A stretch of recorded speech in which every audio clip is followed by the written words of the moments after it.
Okay mga idol, nag-order day ko og kuan portable grinder sa TikTok. So ato ni i-unbox karon para makita nato ko may bani og klase.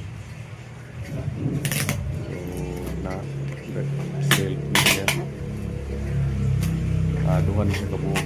Bato niya nato ulihan nato ang usa. Kaya lahi ko siya. Mo ni siya kartona.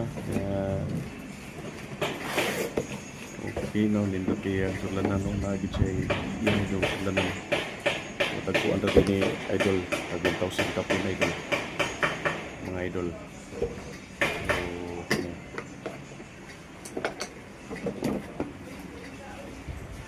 okay, so mao ni ang iyahang na sa sulod na katalog diha nga o ang iyang comfortable grinder mismo.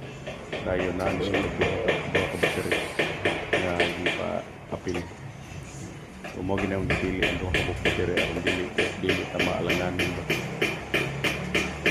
trabaho na. Okay, so ato ibalik og sud para nga maablihan to nato ang usa. So okay kay ni siya mga idol. Istinganan pa lang pero ang tanaw na ko murag dekalidad ra pud siya hang kayong salamat ra pud sa iyahang kuan price ra pud mga idol. So mao na siya. Daghang salamat.